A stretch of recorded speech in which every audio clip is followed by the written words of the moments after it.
இக்கதையில் வரும் காட்சிகள் அனைத்தும் கற்பனையோ தவிர யாரோர் தனிப்பட்ட நபரின் விடயமும் அல்ல மற்றும் ஆத்மாக்கள் எதுவும் இக்காணொளியில் துன்புறுத்தப்படவில்லை.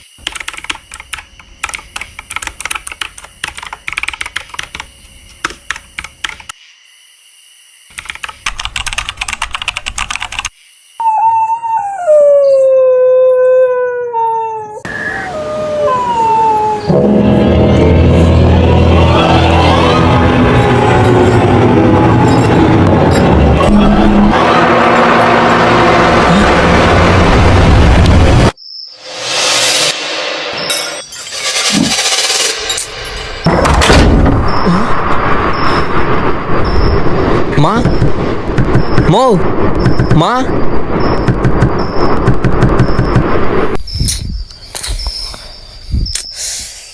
இவைக்கு வேற வேலை இல்லை. எப்போ பார்த்தாலும் விளையாடிக்கிட்டு என்னோட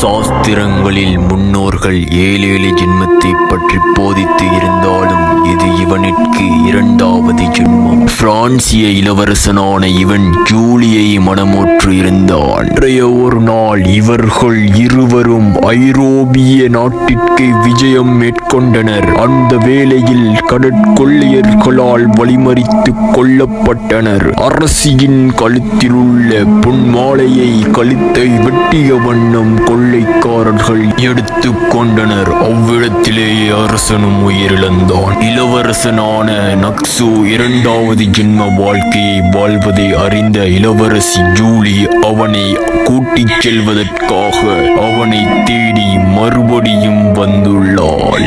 இதில் யாராக இருந்தாலும் சரி, இருக்கும் போதே அவர்களுக்காக நேரங்களை அர்ப்பணம் செய்து விடுங்கள். நாளை இருப்பார்களா என்பதே ஒரு கேள்விக்குறி.